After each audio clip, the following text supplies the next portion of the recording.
TBT Radio Live.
So stiff-necked, they disobey blatantly. And I'll just tell you the truth, is that why you hating me? These scriptures the only way, so no need to debate with me. But don't take my word for it, study what scriptures say. We gotta get things in order, it's too much disarray. These are serious times, but everybody wanna play. You worship the Most High on the wrong day.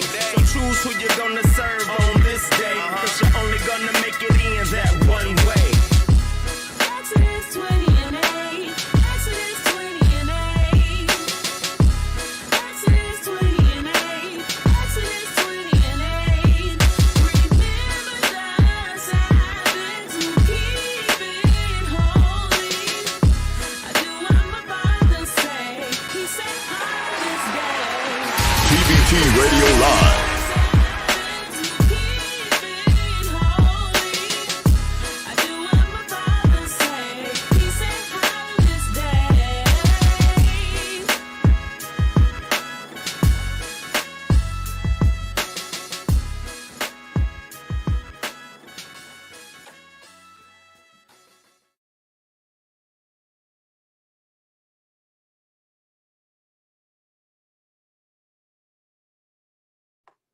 Hey, Shalom family, what's going on? What's going on? We're your hosts. I'm Cool Mo Chop, along with This Akshan.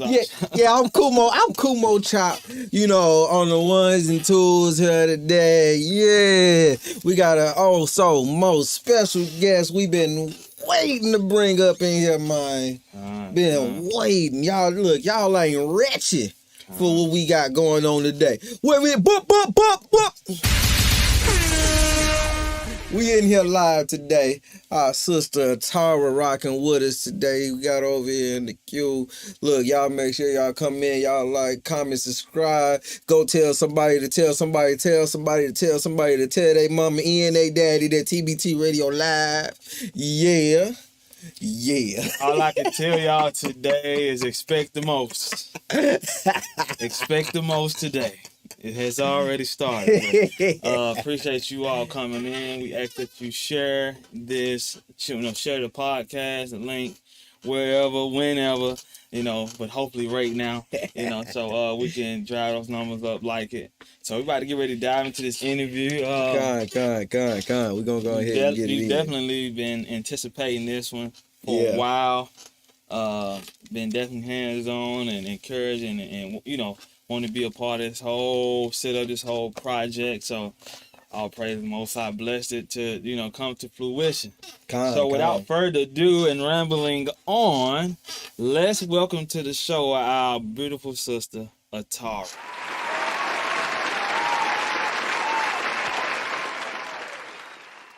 Shalom, sis.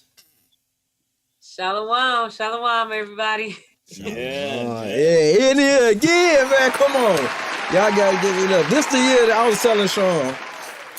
I've been telling Sean it's been on my spirit for it's been some months now, man. Like it's gonna be the year of the singers and the sisters, man. Especially man, look, we're gonna go ahead and jump into it. Go ahead, Sean, man. Talk to him. So we're gonna dive in. So man, like I said, we've been waiting on this. So sis, glad to have you on the show. So we're gonna dive right into it. Tell the people a little bit about who you are, and we're just gonna go from there. Okay, I'm Atarah. I'm from Cincinnati, GLCC Cincinnati. Stand up. If y'all in the chat, let's get them C's, them senses, drop them senses. That's right. Senses in there, and you better spell it right. That's right. If you're from here, you know it, right? Right. I'm a wife. So born and raised in Cincy? Born and raised. Mm-hmm. Yeah. So what's going on out there in Cincy right now? Like is everything copacetic? Is as far as our people and just how things is going out there? What's going on from your view? Hey, I be in my own little world, you know what I'm saying? So as far as I know, everything is everything. I haven't heard anything too crazy. But like I said, I be in my own little world, to be honest. We in the world, but we ain't really in it, you know what I'm saying, here. God. All praises. So let's dive into it. So for those that don't know you, we want to give you an opportunity to, share your story. So give us your story. Take us to the beginning. Tell us a little bit about Tiffany. Okay. So my government name is Tiffany. Hebrew name Atarah. Grew up in the church. For the first 13 years of my life, I had both of my parents, or what I thought was a happy, life or whatever. Mm-hmm. And I done seen a lot. I am a young lady, but for my years, I've seen a lot. I've done a lot. I've been to different schools. I've done a little bit of traveling. I did study abroad in 2012 for the Olympic Games. That was a big highlight. You studied abroad. I want to ask a little bit about that. Like, what did you study when you went abroad? Exercise science. So basically, it was so cool. So basically, during the Olympic Games, I had a chance to be up close and personal and research the kinesiology behind things. We looked at the different advantages and disadvantages people might have, from the uniforms to the training facilities, getting into biomechanics and different body types and what makes somebody, better at sprinting or better at distance running and things like that. Y'all know I'm a runner. Y'all know that? Yeah. Okay. You know. I'm not gonna say I am a runner. I'm not a runner anymore. Okay. It almost made me, what's that song that they had? She's a runner, she's a that was over 2 years ago. So I try to say I used to run because. So what you're saying, it's a science to be a sprinter. So you just can't run. Anybody just can't run. No. So let me ask you this. So from what you learned in your study, was Forrest a runner? Was he a sprinter? Who? Forrest Gump. Oh. Was he a natural born sprinter? Yeah. Yeah, he was a runner. He didn't know it though. So I don't know. He might be an anomaly. He might be some outside thing, you know. While we talking about it, didn't we race before and I won? Yeah, and I was 3 months pregnant. I don't even know why I raced you. My husband hyped me up. Yeah, I remember that. And I have no feelings out there. Look. Now I feel bad about talking about it because I completely forgot that you was. So wait up. Okay, now that you're saying that, right? So do men have an upper hand or an advantage? Oh yeah. Yeah. Testosterone. Even with I'm a woman, so I have a wider my pelvis, because I'm a woman built for childbearing. I have a wider pelvis. So it's certain things like in sidebar. That is why maneuverability in football and stuff like that is so much easier for you all. Y'all are straight up and down. Y'all can change direction like nobody's business. So some women can do it. We can learn to do it, but naturally it takes work because of our anatomy. Yeah. Wow. So that should be a thought, right? Most High created man a certain way, Yeah. and women a certain way. Certain ways we ain't gonna speak about it. I'm just saying, like in the sense of order.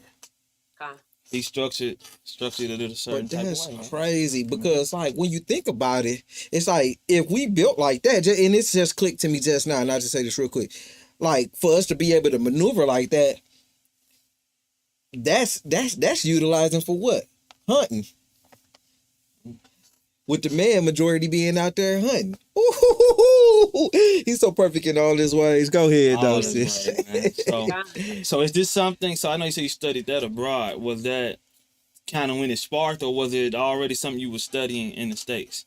Well, it's yes and no. Okay, so this kind of came about. I was a biology major, and when I went to college, I wanted to go to physical therapy school. So I knew I wanted to study more about the body, more about movement. I was looking for direction. And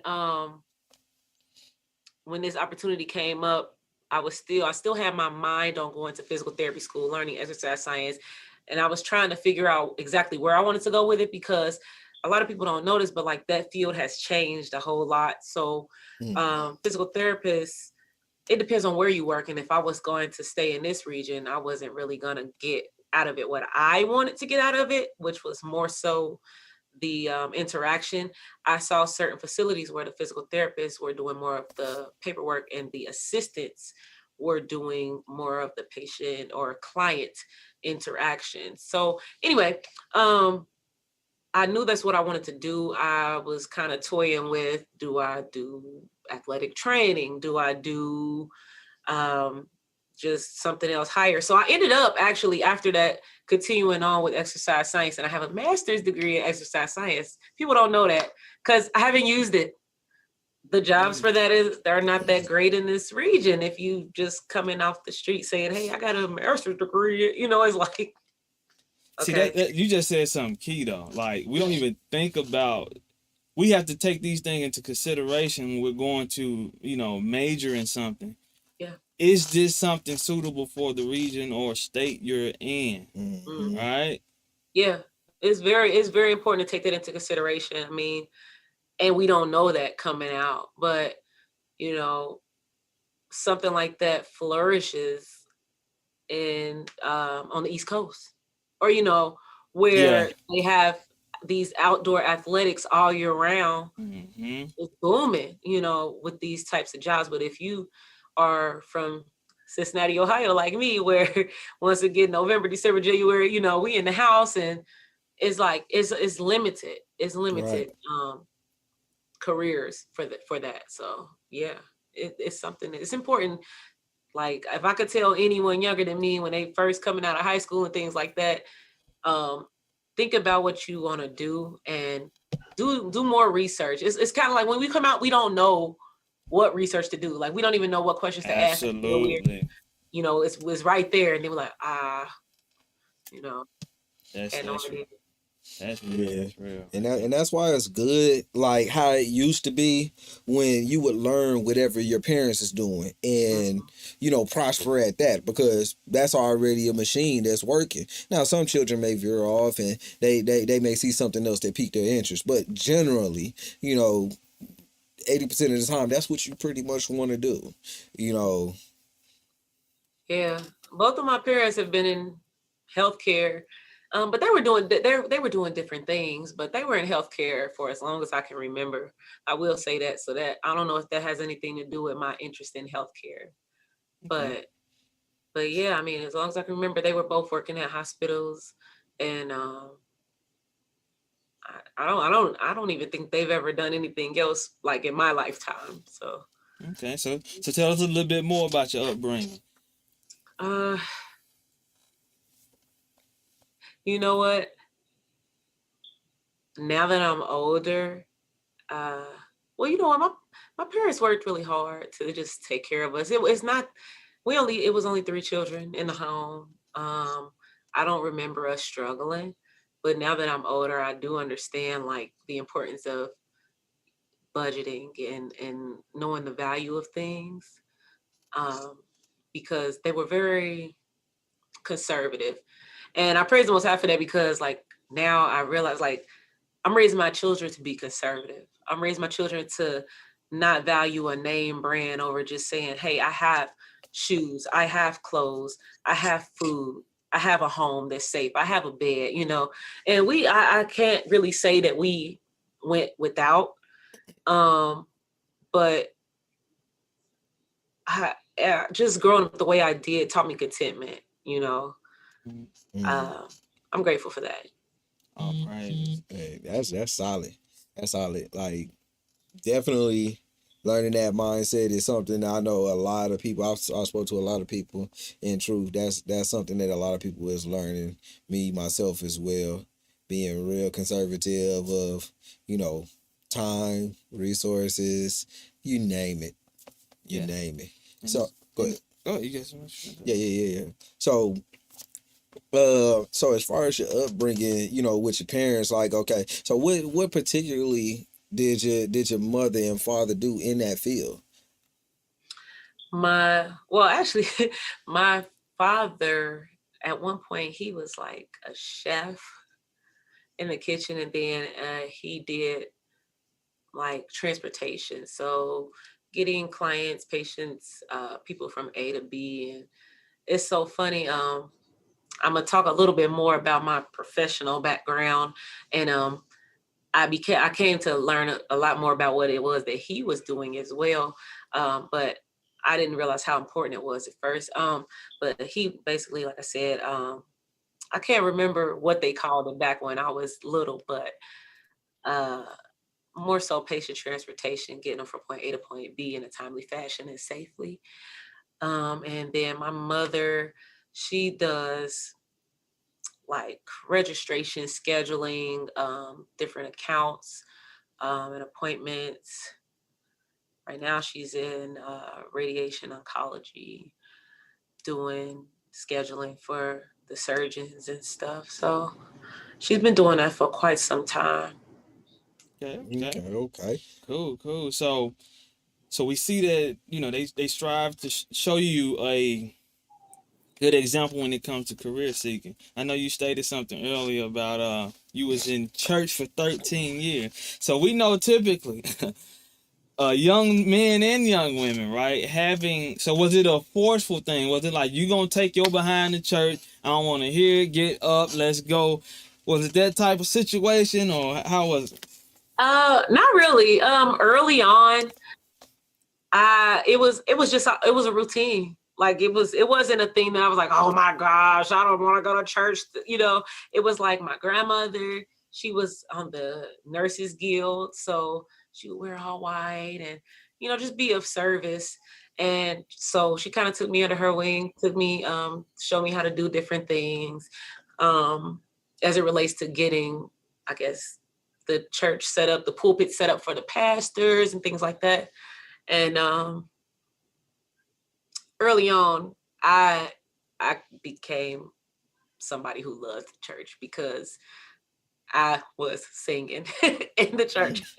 I was singing. So once I found, singing and dancing, the arts, and ministry, I loved church. Like I did. And it wasn't until, and it's so funny, we went to a really old, like, I want to say it was an old church. Like it was a very small church. Nothing wrong with it. Nothing wrong with that. A lot of elders, you know, music scene wasn't the best, but it was all we knew. And so then we ended up, I think, you know how sometimes they have like churches visit and stuff. Right. We had a church visit and we was like, they kids turned up. Well, what's the church is at? They was singing and dancing and, so anyway. I remember it being that same thing for us. Like sometimes I see our choir and it'd be like, ooh, we got some work to do. But my choir was dope. Shout out to Metropolitan Church up in Flint, Michigan, man. They was dope. They was 100. But when other children churches came, boy, we thought we had some sauce. Yeah, we actually, I want to say 12, I want to say 11 or 12 years old, we switched churches. And I was there at, this was called Revelation Missionary Baptist Church. Very historic church, very family-oriented church. It was much bigger than the one I remember growing up in. But when I tell you we was in that children's choir blowing the house down, like it was, I mean, it made singing for the Lord, that's what we thought we were doing, singing for the Lord. It made it enjoyable. I felt like this is what I'm supposed to be doing. And like I said, I was dancing, praise dancing, step team. What? Yes, step team. Oh yeah. Yeah. you was on them like a hood. Yeah. I don't know if I'm throwing like I ain't trying to throw no signs. Y'all know. Right. But yeah, step team. So I mean, I was busy, really busy in the church. My whole life I've been busy in the church. I always had something to do, and I loved it. Oh, great. So, okay, so let's dial back dial forward just a little bit. So you grew up in the church. You studied abroad. So I want to get to that point in the road, dawning up towards when you found the understanding of Christ we know to be the truth today. Okay. So that road right before then, like where was you at then? Let's say within let's put a span within like the first, a 2 to 3 year span. Okay. Dawning up towards it. Okay. It was around, I got out of school in 2013. So I started learning about what we know as the true doctrine of Christ in 2014. Actually, shortly after I met my now husband. Yeah. He was also, I kind of learned it from him at first, but I did know that there was something that wasn't right as I got older and I started to see things even within the church and just reflecting on my understanding of how to be and what to do as a Christian, as a young Christian. It kind of caused me to leave the church before that. Like I left the church. I remember it was Easter Sunday, 2014. And I took my last little picture with my brother at the church and I told myself I was never stepping foot back in there. And I couldn't understand why at the time, but I just knew I wasn't going back. And it was so many different things and it didn't have anything to necessarily do. I won't say anything, but it didn't have a lot to do with that particular church. It was just the whole construct. It was like what we were finding to be permissible.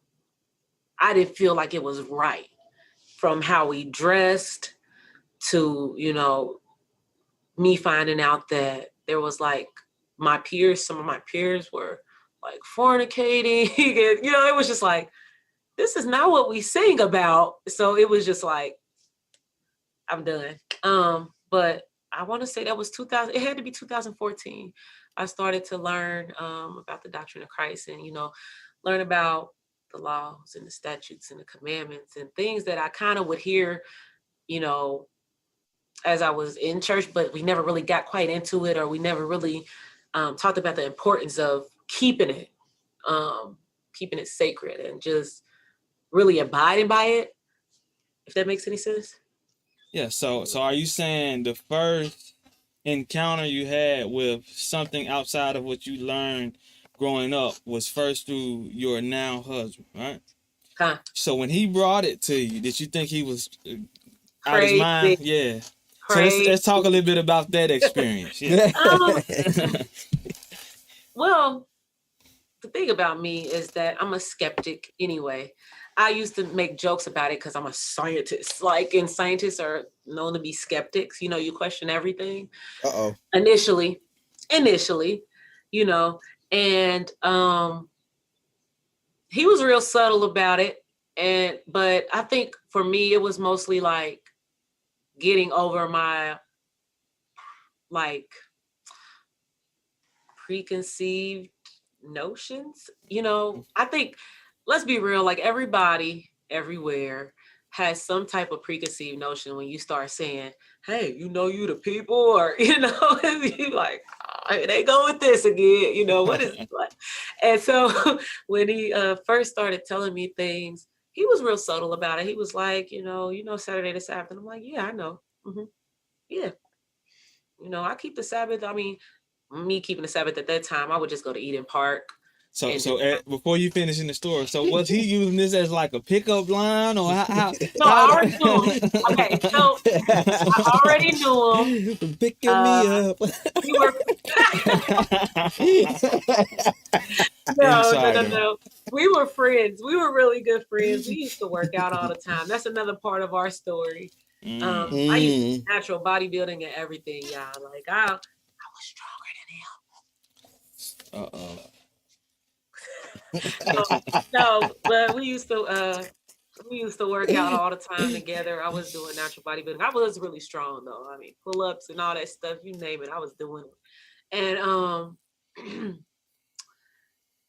I forgot what I was saying. We was talking about, you know, him bringing you into the truth. But yeah, it wasn't a pickup line. Like, I already knew him.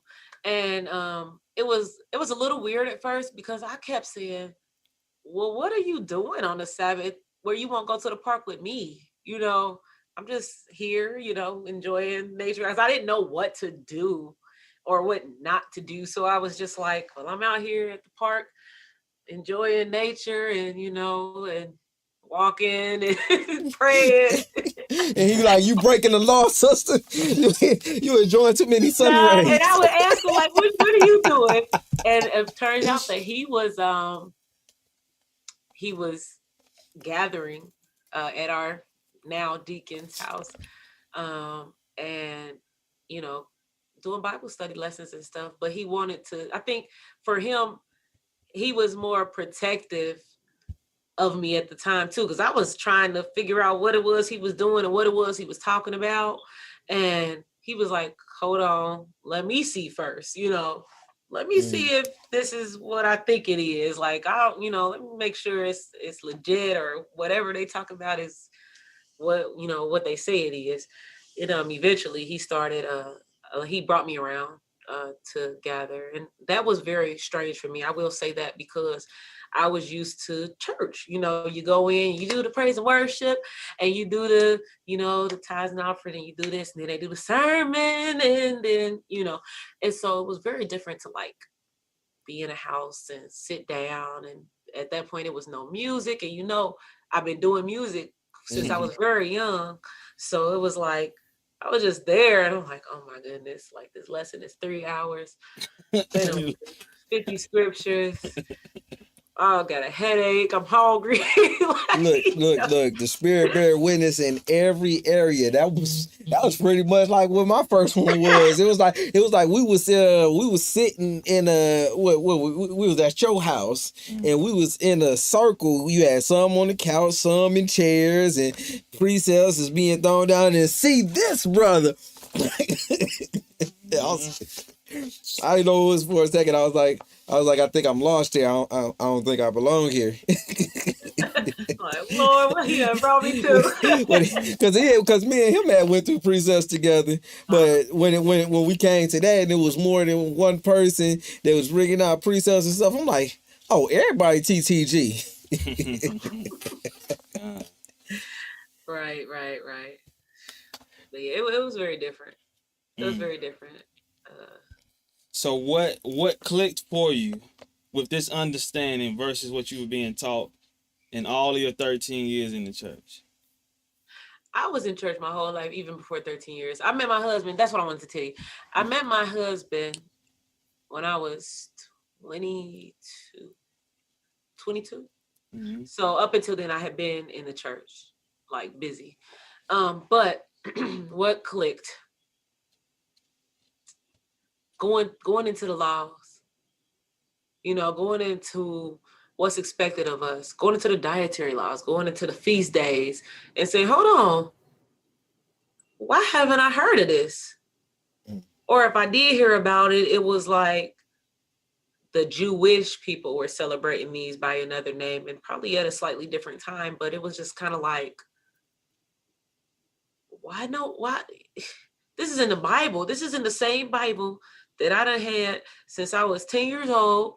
And I used to read the Bible, but I'm no teacher or anything like that by any stretch of the imagination. So it was like, how come I never heard of this stuff? And then that's when it made me like more hungry for it. And it was like, of course, I want to tell everybody I know. I want to tell my mom, like, hey, mama, did you know that all this time we've been celebrating this and we could have been doing this, because this is what it say in the Bible that we supposed to do. We're not supposed to eat that, I mean, it was mostly the laws. A lot of people lead with, don't you know you the people, or do you know who you are? But for some reason that didn't faze me. I feel like if I'm obedient, and this is just me, if I'm obedient to the Most High, and if I do follow his law, statutes, commandments, and I do what he said do, I really felt like, he would accept me. He would accept me. But it was mostly, just me relearning what's expected of me, what's required of me in this life. Solid. That's what's up. So, seeing, like you stated, because this all stemmed from meeting your husband, your other half, right? So, the concept that's taught in the church on marriage versus the concept that we know to be the true way, right? Do you think that your life, or, dealing with any man, but, just because the Most High has blessed you with your husband, if your relationships would have panned out different if you didn't know this truth? Oh, absolutely. Absolutely. Because for one thing, we have westernized and modernized everything. So it kind of sometimes, like with I won't say that worldly marriages are illegitimate. I will not say that. But what I will say is that just from my experience and what I have seen in my life, people tend to make these marriages or these unions about weddings, about other things that are more vain than the union. It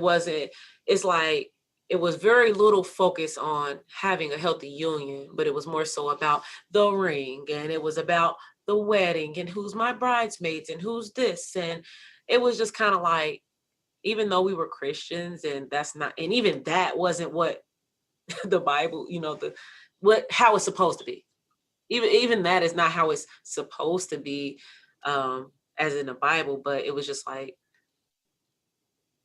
before coming into this, I probably would have married some old stupid guy, like, that probably was unfaithful just because, it's sad, but like, they teach you, like, I won't say they, but I don't know who they are. Society will teach you Yes. as a young woman that all men cheat. Make sure you don't need a man. And so if you do end up even marrying one and there's a chance that he might be disloyal to you, make sure at least he can pay the bill. So then now you're just looking at somebody for money, or you looking like it's like a survival thing. Although you could take care of yours. It's weird. It's so twisted. It's nothing but confusion. If you really think about it, like and I'm saying it, is like, there's nothing but confusion. All right. So what you're pretty much expressing that you had a different viewpoint before this truth. So this, getting in the word and understanding eventually who you are helped mold you into the woman you are right now. Oh yeah. And like I said, I mean, I've been through a lot. Like I've been engaged before. And even prior to that falling apart, I guess the time period between that falling apart and then me actually meeting my now husband, my perception even changed. It was just so skewed then. It was just like, well, I'm either gonna be alone or I'm gonna be with somebody with a lot of money, because then at least if everything fall through, they done took care of me. Now y'all can hear more about that story, because I want to go deep into it, but y'all can hear more about that, more the detail of that story.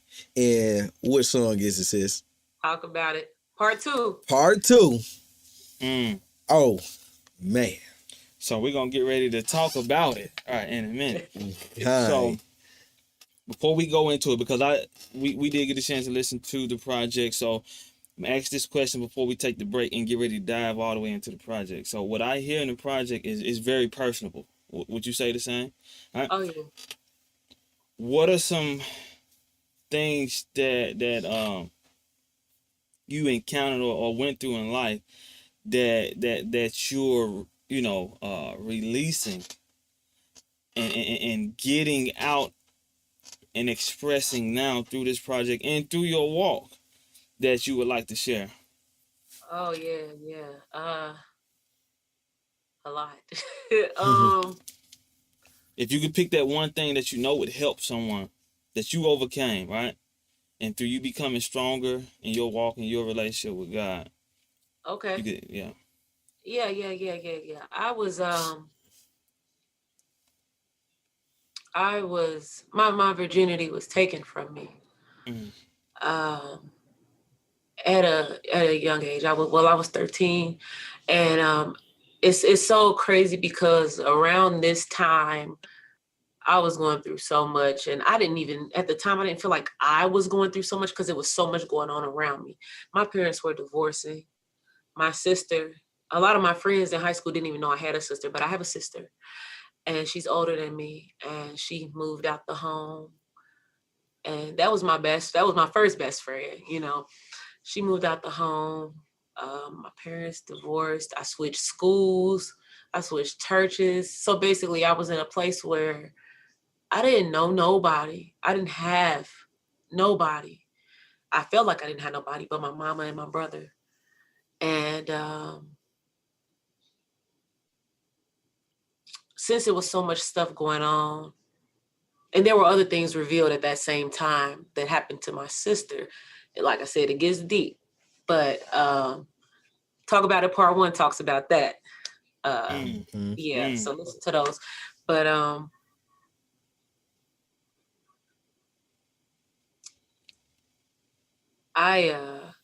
it was a critical time for me. And I think that the things that I went through, and I've always been a person who, like, I don't want to be a burden to anybody.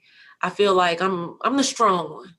So I carry everybody else's burdens upon myself. And if everybody around me is going through something and I'm going through something as well, 9 times out of 10, you're not going to hear about my problem. I will put that problem in my pocket and just leave it there. So that's kind of what happened. And it kind of shaped me in some good ways and in some ways where it wasn't so good, but it shaped my whole perception. It shaped how I viewed men. And then when I did finally trust a man, well, he wasn't really a man. You know, you in college, you think you grown, but you really ain't, you know.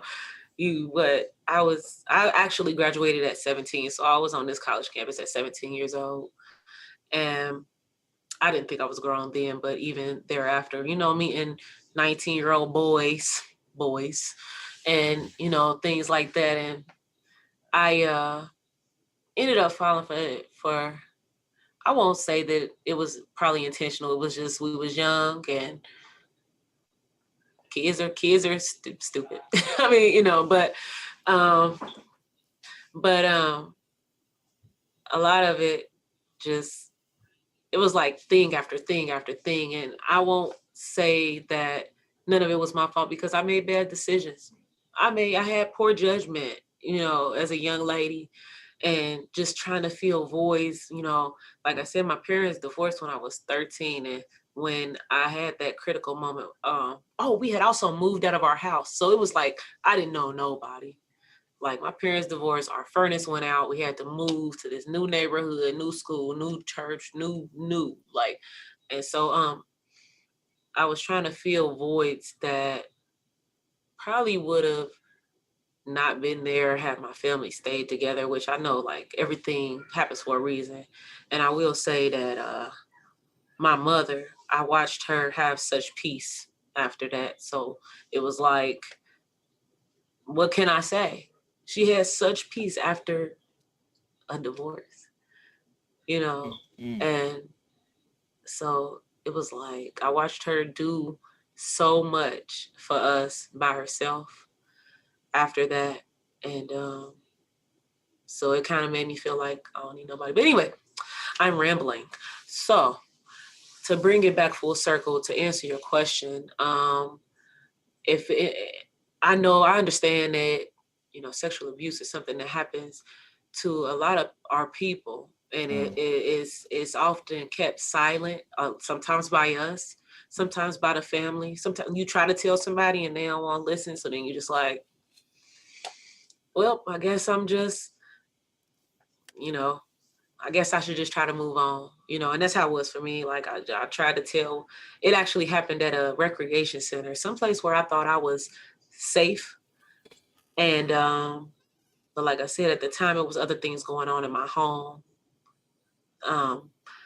that I felt like my little stuff can go to the back burner. But I tried to tell, you know, one of the camp counselors, and he was just kind of like, what? Because the neighborhood that I grew, it was weird. Like we grew up in a neighborhood that was not the neighborhood that we went to school in. We went to school in a neighborhood that was close by to my family's, my parents' job. So we lived over here, but we went to school over here. Over here was the hood, okay? So over here was where they had little girls having sex. I wasn't, you know. They had little boys and girls getting pregnant at 12 and 13. So when you try to tell somebody that in an atmosphere where they think you just another little fast girl, it gets nowhere. So, you know, but for those who have gone through that and who might possibly still be struggling with that, for those who have gotten a little older and, you know, made some poor decisions, based off of hurt, you know, I just want to let you know that the Most High got you, and you don't have to stay there. And that does not mean that it's going to be easy, because it was very hard. It was very hard for me to just even change my mindset to get off of defense mode, because like from then on, I lived in defense mode. Like I was wicked. Like I was like, I'm not giving nothing to nobody, but they can buy me things. They can do. I mean, I was very mean to probably some really nice guys, nice people. Like, cause I just was like, none is not gonna happen to me again.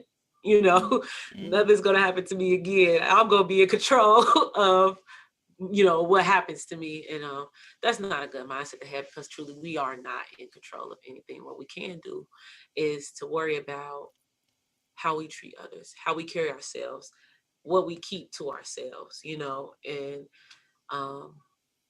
just try to make sure that we are blameless in our dealings with other people.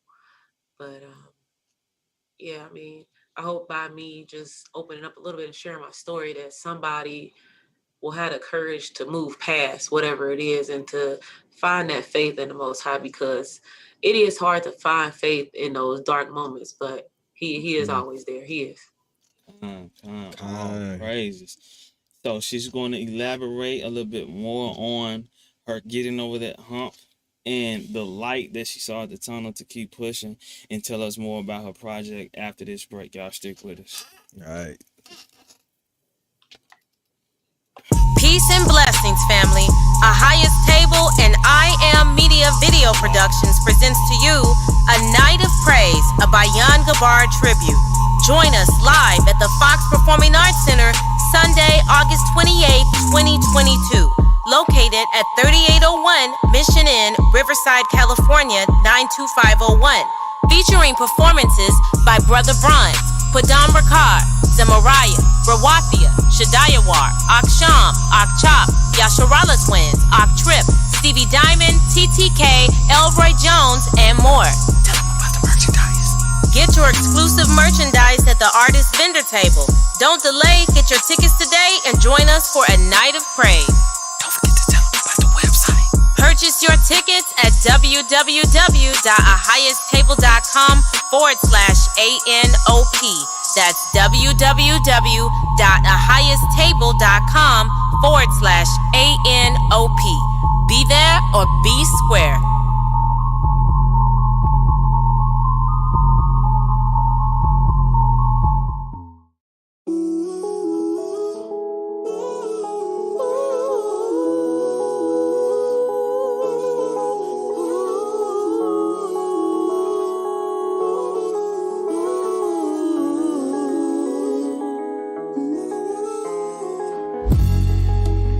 Sometimes it feels like you're not getting anywhere,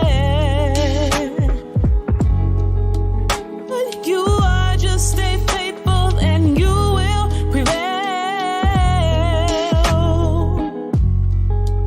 Dry your eyes, raise your head up to the sky, where your help comes from.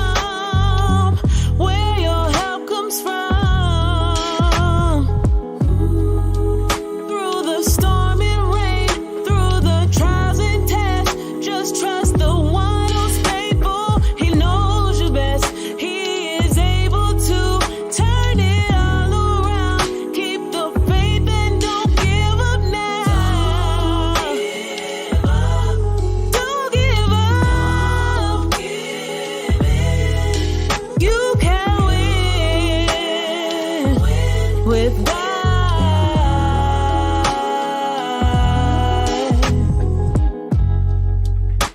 His grace is sufficient, strength made perfect in weakness. Once you change your perspective and ask the Father in meekness, here's what you gotta do. Change your heart and then He will guide you through. If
And we are Man. back, coming off that bone-chilling, man, that soul-felt track right there, right? And I'm saying it's a lot. I know it may be a lot of emotions going on with that testimony and that, hearing that soulful song. This is what you can expect from this project, right? And I just gotta lamb back off of, her just one of the sisters said, they applaud you for being transparent. You don't know who you just blessed with your truth, your testimony.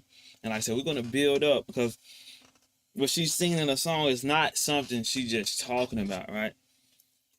She just shared with you the low points. Now we finna build it up and show you what Christ, and if you trust in the higher and you don't give up, can really do. Let's show that picture, right? Let's get some highlights here, right? Yes, sir. Let's show what happens when you don't give up, right? Make sure she see it too. Okay, let me see. What y'all about to do? I ain't gonna. Look, You know it's coming. I don't know if I'm gonna be quick enough to try to get her to see it too. Look. Listen, y'all bear with us. Y'all can see it. We want to make sure she can see it. Right. She didn't know this was coming, right? Oh, wow. There it is. You see There it? it is. There it is. Look at this.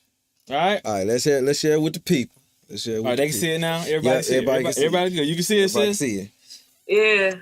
This what happens when you trust in God. Like I said, she wasn't just singing that, right?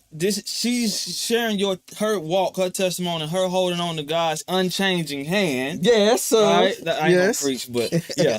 Yeah. But we gotta give the Most High His praises, right?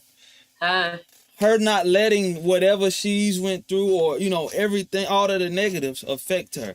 She pushed through, believed in herself, believed in God, and look at some of the things. Give us a little testimony on this. Let's get some good testimony, right? Yeah. It's kind of crazy. Like, I know that I was destined to do this.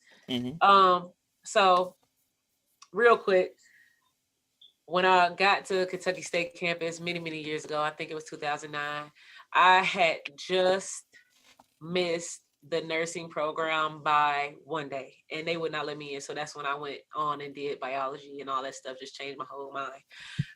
So I left it alone. And you remember I mentioned earlier how I went to, I got a master's degree in exercise science or whatever. Well, what happened was the school that I went to, I owed them some money, y'all. I owed them some money. They wasn't releasing transcripts or nothing. So, if you know me, I'm an extra. So I be coming up with stuff, and I call my mom or I call my husband, and I come up with something. And they be like, okay, what's she talking about now? So I was like, I've been working with these nurses, and I think I'm gonna try it. Like, I think that it's time to try it again. And mind you, this is what over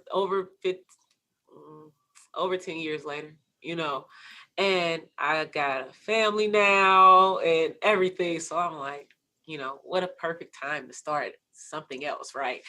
No, but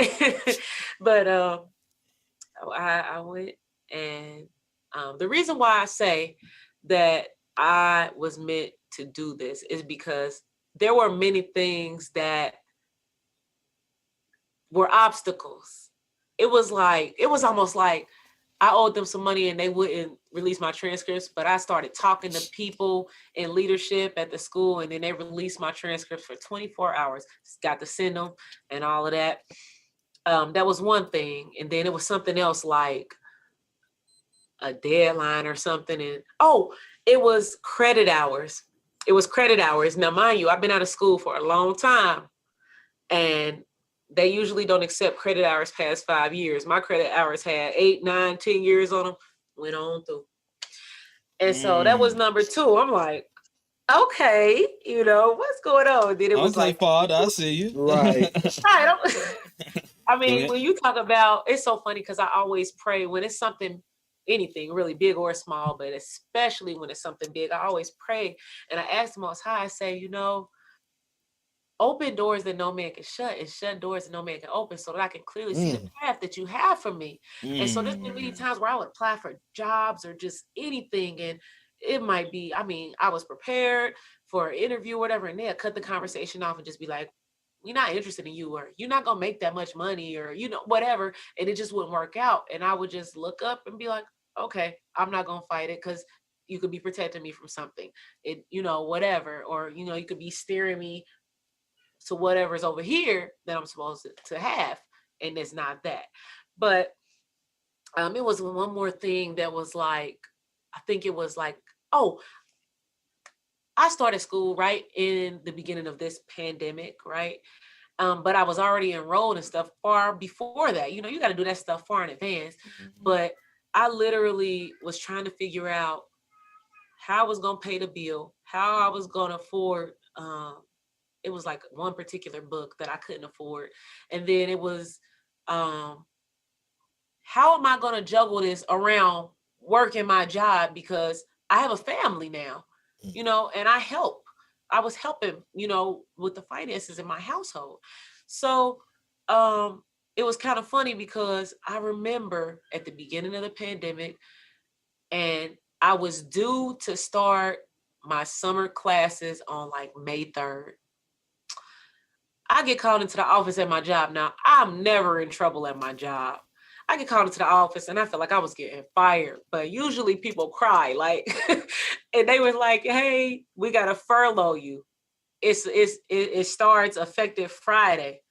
Monday was May 3rd. So now I was off on paid leave to start my summer classes at the beginning of the pandemic. So I'm like, all right, Most High, okay, we're going to go. Let's do it. You know what I'm saying? But yeah, I just finished nursing school.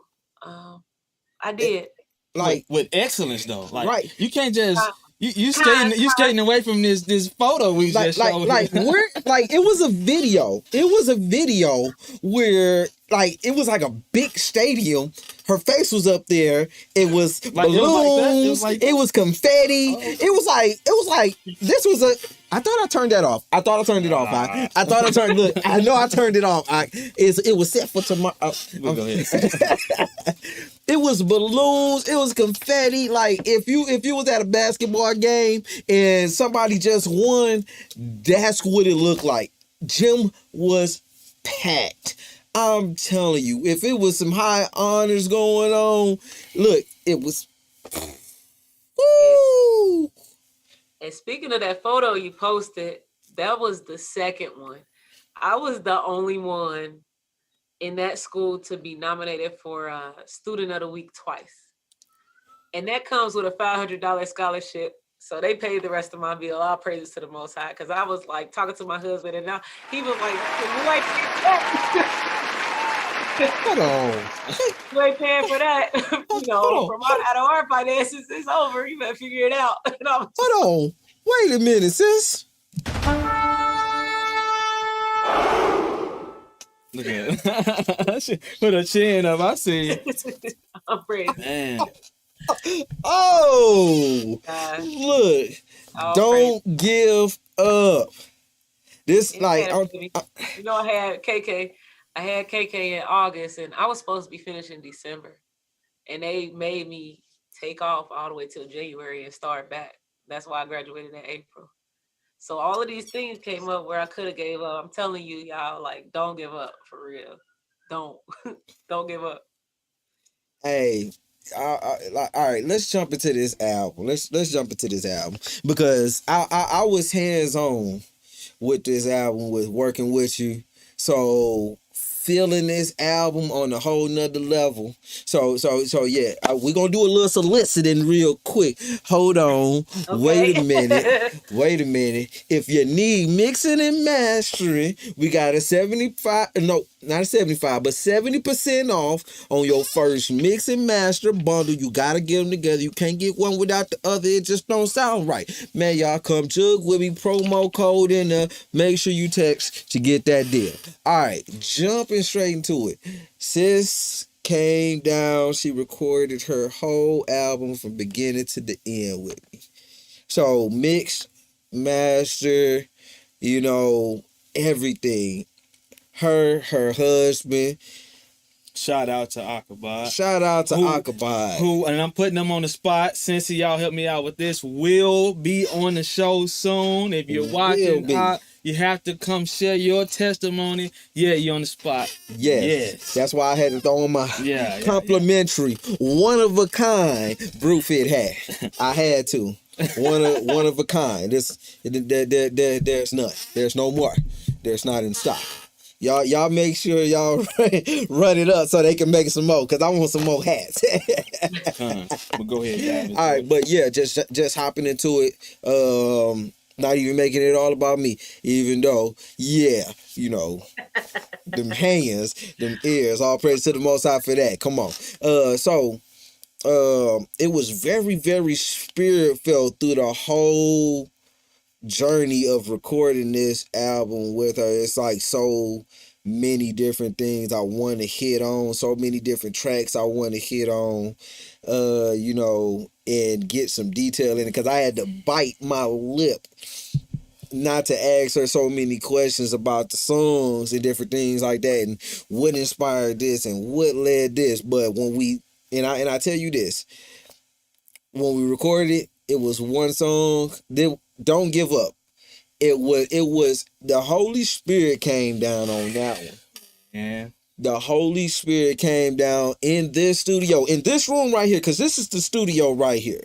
I put the cat, look, I give y'all a little tour on another date, but this is the studio that we're in right now, where that album was recorded. She sat on this couch right here, her and her husband, her right here, her husband over there, always, every single time. We got 5 seats. And when I tell you, it was so powerful when we played the song back after we got done with everything, leveled a few things out. It was so much power in that song, Don't Give Up. What I want to ask is, what inspired that song right there?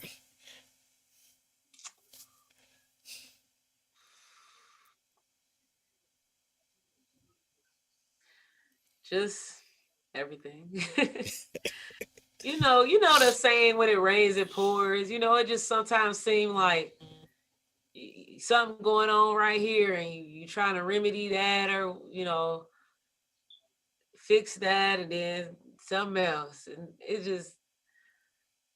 But instead of dwelling on it, it was more like, I'm gonna turn this around, and I'm gonna write this down. I'm gonna write this down. I'm gonna turn it around. And we're gonna use this thing to encourage somebody, because I know it ain't just me. Everybody going through something. Everybody, no matter what it is, how big or small it may be to you, it might be, and that's the thing too. Like, what might be small to me might be big to somebody else, But I know that that's a medium right there. Like, that is something that the message, don't give up, that can apply to anyone, anywhere, about anything. So somebody somewhere can always relate to that, and use that encouragement to keep going, not give up. And I tell you, that's a real big go-to song for me right now. Before it was released, like so y'all gotta know, like I've been on it before it was released, because I help not write the song, but mix and master the song and different things like that. So it was like, man, like it's been playing on me for a while. I know, dang, did we complete that? Like, when did we complete that track? Probably about like maybe 3 months ago. Mm. Was it 3 months? It was a while ago. I can't even remember. Yeah, cause it's been in the making for a while before you came to me. It was in the making how long ago before then? Ooh, almost a year.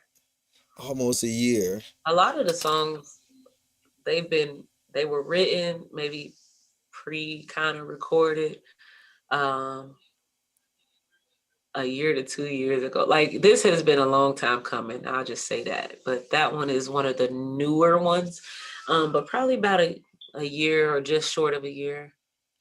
And it seemed like if you first just heard it, you'd have thought she just recorded it last month because like the essence is like still there. That's how you know it's a great body of work. So I want to ask this question. So as far as your singing abilities, where did you when did you first notice that you had your gift?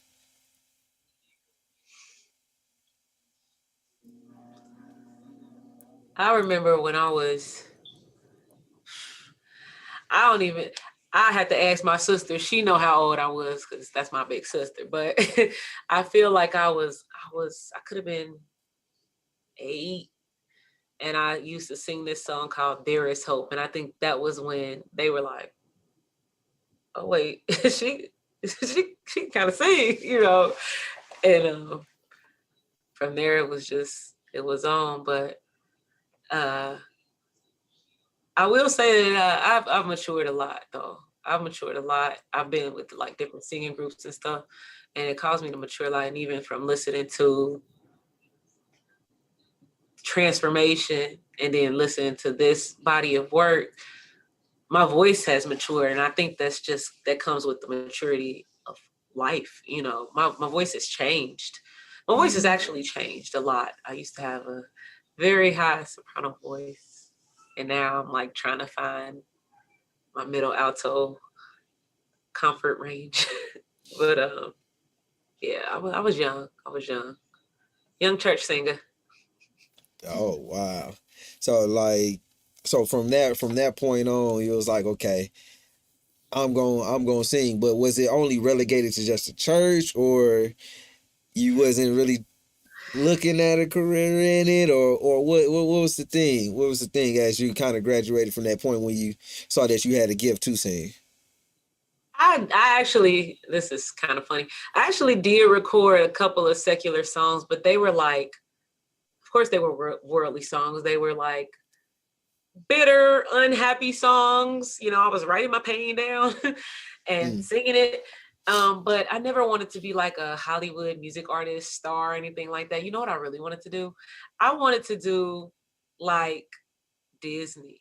Like I wanted to sing soundtracks and stuff like that on movies. That's what I wanted to do. I used to like apply for gigs. I think I wasn't doing it properly or something. I don't know. But I would like try to apply for gigs on like Disney cruises and stuff and just sing stuff like that. Oh I want to wow. be a composer of Disney movies. Like my kids will tell you my favorite kids movie. Well, I got a lot now, but my first favorite is Lion King 2. Lion King too. The music on that soundtrack is phenomenal. I love it. Yes. That guy, like I keep on forgetting his name. Oh man, I keep forgetting his name, but he is so talented, that Edomite he is. Like I don't understand how he can make music to appeal to us just in the right ways. It was like everything was appealing to our culture of people. I mean, it you know, it worked for everybody else, but it hit us in a whole different kind of way than it would anybody else. Man. So as we get ready to wrap it up, so with Epiphany, right? We know that a lot of the rainy days, the storms, the dark moments help birth this epiphany, right? Oh yeah. I hope everybody take that, right?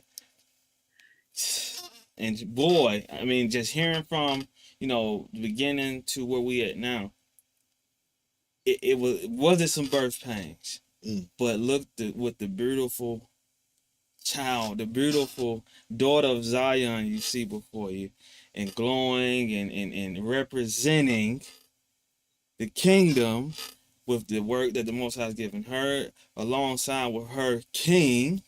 And then we got Deacon in the chat. Yeah, Officer Abad. Yeah. I saw him in there. I was like, look, man, he gonna have to get him in here. Oh shoot, yeah. Come on. But like I said, birth this epiphany, right?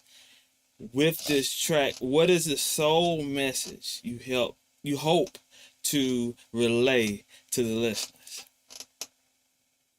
from start to finish with this project?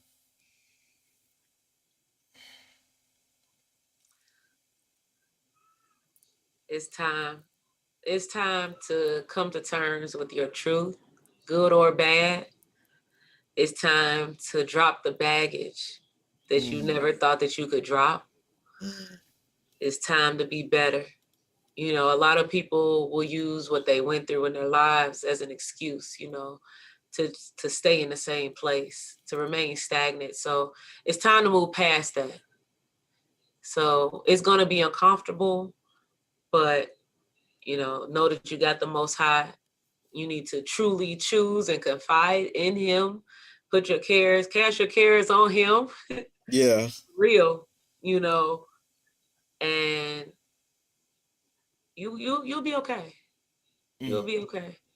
But it all starts with that epiphany. It starts with that change of mind and that change of direction.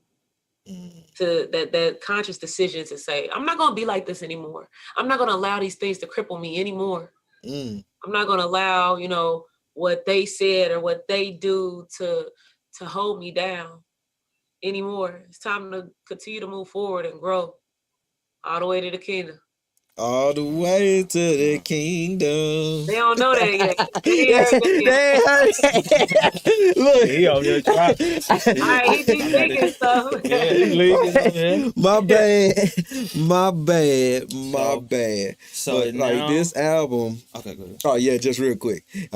Look, but this album, y'all, it's going to do everything for you that you need. I haven't heard too many albums or bodies of work in the truth when it comes to how an album is compiled or put together that was so structured, well thought through, and put together as this album here. And I have to say, the Most High definitely bless you, sis. And I cannot say this about a lot of people's body of work in truth, because I'm only focused on the truth only, even people in the world.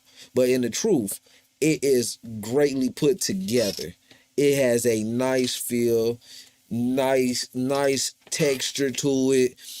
Like hearing from that from the album that you were speaking on earlier to this one, that one is still a classic as well. Many of y'all may not know, like I did a cover with this one with the help of my brother Tony Gimble. With what's the company? Dang, I forgot the company that he has. Graphic Kings. With the Graphic Kings helped out on the album cover. We did our first album cover for our first album as well. So look, yeah, we soliciting services out here.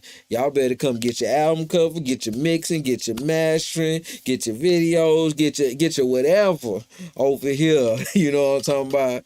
And but just getting back to it. Let me not get too far off. Real great project, sis.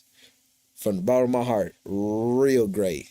So if the audience would like to get their hands on a copy, physical or digital, tell them how they could get it. Okay, digital. You can go to Bandcamp, Atarah. I will maybe post the link in the chat. I'll see if I know how to do that. I already got you. I'm taking care of you. I got you, sisters. All praise. And physical, well, they could tell y'all, and y'all could tell me. No, that's right. Look, we can do it on Facebook, Atarah Yasharahla, and you could always DM me, and I'll get one to you. Kind. I have hard copies of Transformation also. Okay. You still got hard copies of Transformation? I think I still got mine in the cover. I usually keep everything. So we had some people who they was playing theirs. They was loving it, I guess. All praises. And you know how CDs get. And so they were requesting more. So when I got these made, I did get some copies of Transformation to give to people who still wanted that one. No, it's actually still in my truck. It's in my truck. That's where that one is. So there you have it. Where you can get it. Her Bandcamp is Atarah Yash. She actually has a YouTube. What's your YouTube as well? For they can go subscribe. Yasharahla.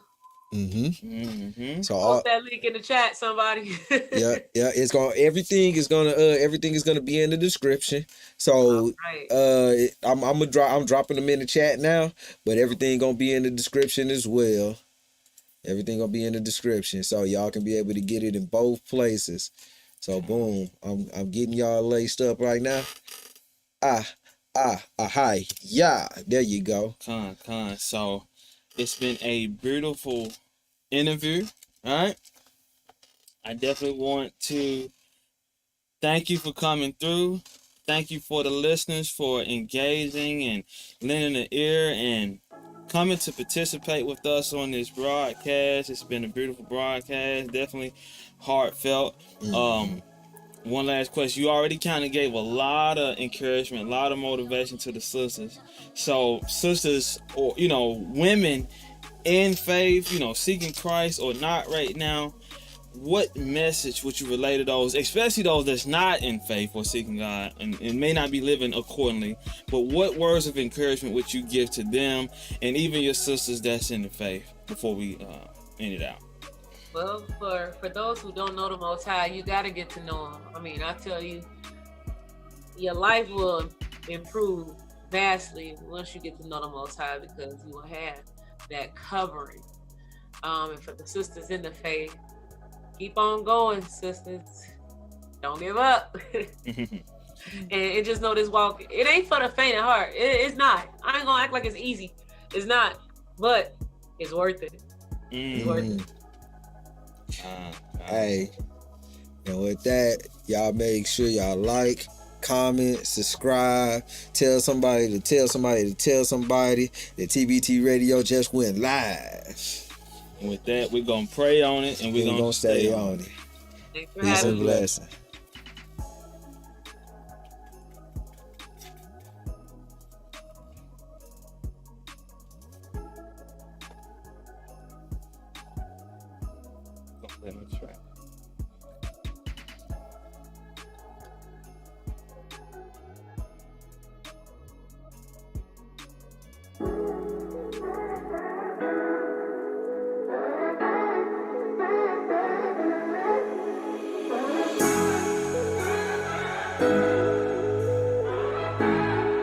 TBT Radio Live. You better be careful when you're talking about the Most High's anointed. You better be careful when you're talking about the Most High's anointed. Stop that backbiting, that ain't righteous. Let your conversations be yea and nay, just like the words say.